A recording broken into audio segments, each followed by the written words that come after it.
Hey there one and all, this is Indium here, welcoming you back to another episode of Let's Play The Legend of Zelda Oracle of Ages. In the last episode we was collecting all of our last remaining items that we had to get from the Tokay, and in this episode we're going to start the third dungeon in the game. What, on part 17 we're already on the third dungeon? Are you kidding me? Well yeah, we are, right. So the first thing you want to do is blow up these cracked blocks here, and it will reveal the other side of the room. Now these bunny rabbit heads, they're called Pole's Voice, and the only way you kill these is by chucking bombs at them. You can't slash them with your sword or anything like that. They only react to explosive weaponry, so It's a dungeon map. Press select to see it. The darkened rooms are ones you haven't been to yet. And I think this room is, like this dungeon is also in the shape of a crescent moon. Yeah, it is. Look. We're on an island that's in the shape of a crescent moon, and then we're in... Wait, hang on a second. Crap, my emulator froze. Oh dear. Oh dear. But yeah, we're on the we're on an island that's representing the crescent moon, and we're now in a dungeon that's representing the crescent moon. Now my emulator's froze because I wanted to demonstrate this to you. Oh dear. Right, so you know what guys, I'm gonna make a cut, and I'll see you in a bit. So yeah. Okie dokie guys, we're back, right? So let's progress on with the dungeon then, shall we, after that little mishap. I don't know why my emulator froze just then, but it did do that in the Spirit's Grave, mind you. It was either the Spirit's Grave or the Wing Dungeon that started doing that. It didn't do it at the beginning of the LP when I first started out. I don't know why all of a sudden that when I go onto the map select screen, yeah, the map screen, whatever you want to call it, it freezes. It's really weird. Right, so you will be seeing a lot more enemies in this dungeon that also came from Link's Awakening, which was basically the previous Zelda game that was on Game Boy Color. So it's like its predecessor, technically. Well, no, the actual predecessor to this game was Majora's Mask. But like in platform, like on the console, the predecessor would be Link's Awakening, because Link's Awakening was released in 1998 for the Game Boy Color, and this was released in 2001 for the Game Boy Color, so yeah. Well, that's actually quite a huge age gap, or year gap, between the two. The 4 crystals tie it all together. And I think Link's Awakening actually came out before Ocarina of Time for the Game Boy Color as well. I'm not sure if that's true or not, but I think it did. So what you'll see throughout the first part of this dungeon, you'll see these crystals here. Basically the main objective of this dungeon pretty much is to get rid of all these crystals. I think there's about 4 in total that you have to destroy. So we have to basically blow open these blocks, because we can't actually blow this thing open with we can't destroy it with a bomb. It won't work. As you can see just there, it didn't work. So now what we got to do is get inside this little bit here and just destroy the well, that's the second crystal now that we're destroyed. So I think there's like 2 more left for us to destroy. But we've also got to put these statues into place, which will make something appear, obviously. So you got to put this one here to make a square.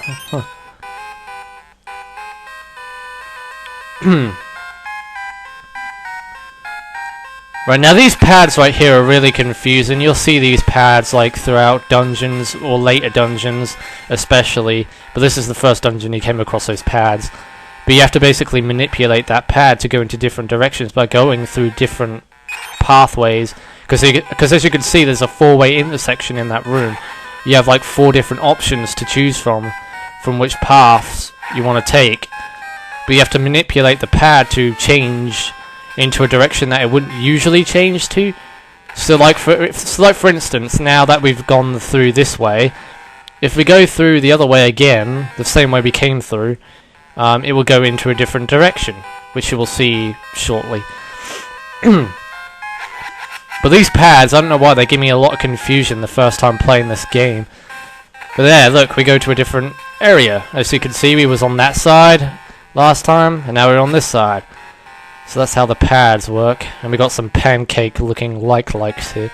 I don't think we've actually came across likes in this LP, so this is the first time you get to see likes in the game. I'm pretty sure.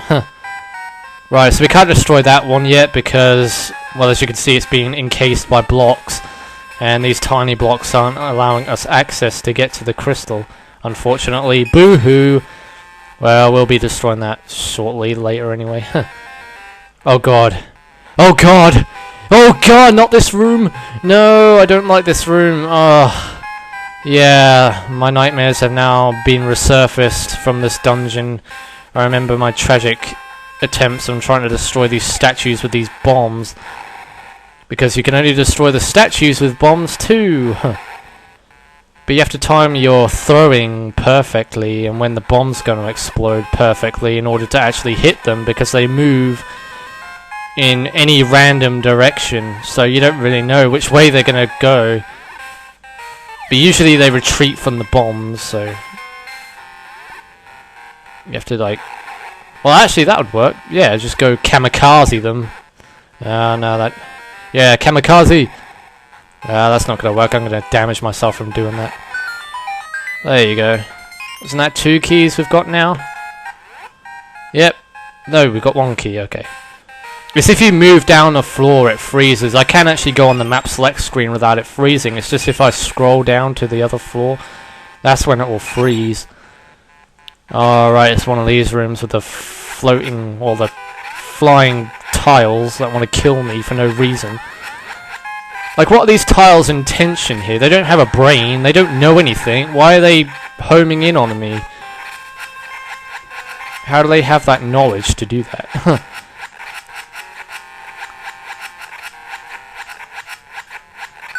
There you go, that's all the tiles now destroyed. Fake tiles, like the fake doors in Ocarina of Time and the Fire Temple.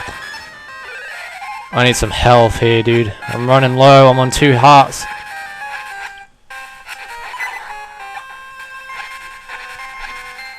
Well, there's a part later on in the dungeon where the room is just completely covered in soil. It's not covered in tiles. And you can dig in there and get hearts from that room. And it's actually quite a big room as well. It's where the mini-boss is, but like, I'm not going to spoil what the mini-boss is, of course. I'm just saying that the room is just made of soil instead of tile. So if you want to restock up on some energy in that room, then you can go ahead and dig to your heart's content, pretty much. But once you beat the mini-boss, you get a heart piece of... Well, you know, you don't get a piece of heart, you get a fairy anyway, so... It'd be kind of pointless in digging. And there's a locked door up there, so we need to get a key to unlock that door. Which means, believe it or not, we have to drop into the pitfall. As you can see, there's a pitfall right there. Yep, that's where we need to go. And if anything, you'd think that was like the most dangerous spot in the whole entire room, but no. It actually takes you straight down to the bottom floor. But it is kind of dangerous because you're being attacked by bloobs and spiders. Well, technically they're called Tektites, but whatever.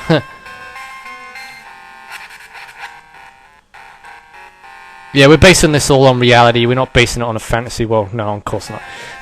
Yeah, we can call them Tektites. Tektites. Tektites. Alright, so we've got a Moldorm in here.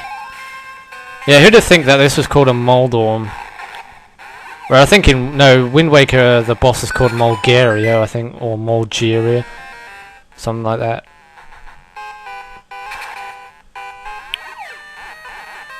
There's a lot of Zelda games that have bosses like that. There's one in Minish Cap, I'm pretty sure. There's one in Majora's Mask, I know that. There's one in Wind Waker, I know that. There's one in Twilight Princess, I'm pretty sure. I'm not sure about that, though. I know there isn't one in Ocarina of Time, but... I know there definitely is one in A Link to the Past, and Wind Waker, and Majora's Mask. And that bloob just stops in time. Stops in midair. Paraphrasing. No, not paraphrasing. Why did I even say paraphrasing? I have no idea, right, okay. Let's just destroy this.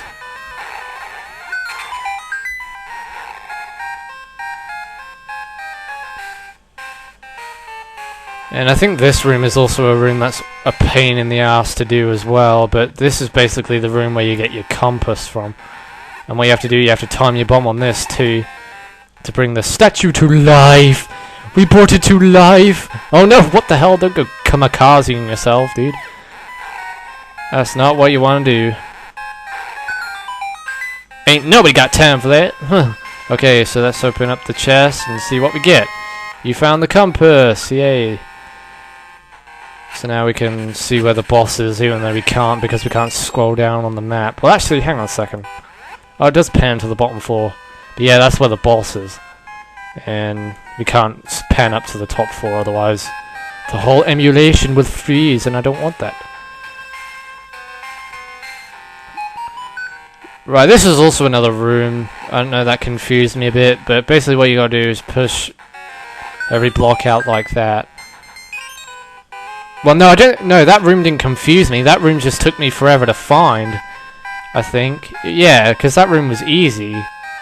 It just took me a while to find it. But now we got the small key, so we can pretty much haul ass here and get the hell out and go to the room where the locked door is, near where the room with the flying tiles is. So, how do we get back? Can we get back? The only way I can see going back is to go up those stairs, but I don't know if that actually takes me, you know, back. Did I go in that room? I'm not sure if I... No, I didn't. Okay, I haven't been in the room with a chest, but... Crap, don't do that. How many times have I almost killed myself in this video? With those bombs. Link's a suicidal maniac is what he is. He's crazy. He's a psychopath. Don't mess with Link. He's gonna throw bombs at himself. He's the most dangerous, most craziest human being on Earth. In a fantasy world. Anyway. Come on, P-Hats. I'm waiting for you. Come to the other side of the block. Oh, yeah, you would just go over there and camp in that corner. You just wouldn't come to your doom, but then again, who wants to come to their doom? What kind of P-Hat would want to come to its doom? And there's another bloob somewhere, I'm pretty sure.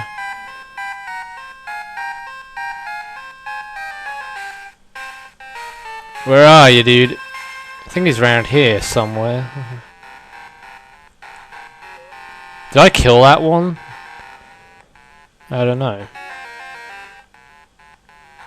I'm not gonna stand here and waste my whole time trying to find a bloob. A stupid bloob. Huh. That's not even appearing. Some strange reason. Okay, I'm gonna leave the room and I'm gonna come back in there again. So I don't know what the hell's up with that.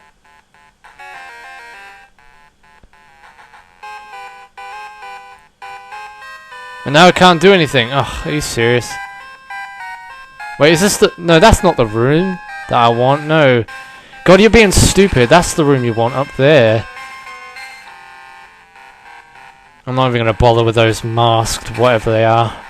Yeah, I'm going to call them the masked whatever they are. That's a great name, even though that's not what they're called. But I think they're called masked spikes or something ridiculous like that. Because they've got a pointy nose. Well, their mask has a pointy nose.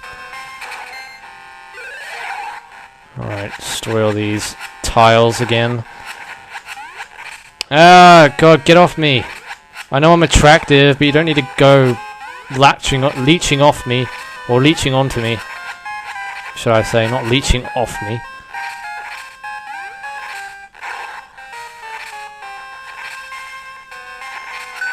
And I wouldn't want to touch me. I've had that stink bag in my inventory for so long now.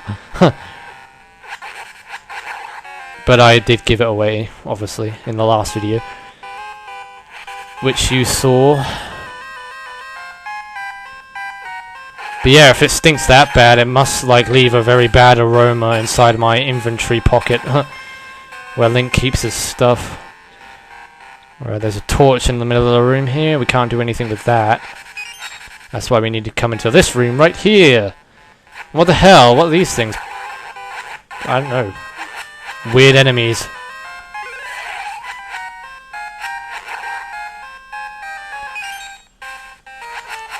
And you're gonna see in a second what I mean, that you can actually use your seeds as a weapon. Yay, you got the seed shooter, probably one of the most funnest items to use in the game. Like, this is one of the coolest items in the game, right here. Yeah! So now you can go shooting your seeds. I know that sounded very wrong, but you know, I'm spraying my seeds everywhere. I'm gonna infertile every single plant in here. Or, infertile? No. Fertile. I'm gonna fertilate, or whatever, however you say it, every single plant in this room. Infertile is not letting the seed conceive. Right, so you know what, guys, I'm gonna end off the video here and continue on in the next episode. So in the next episode of Let's Play The Legend of Zelda Oracle of Ages, we do more of the third dungeon. So until then, this is NDM saying thanks for watching, take care everybody, see you on the next video, and goodbye.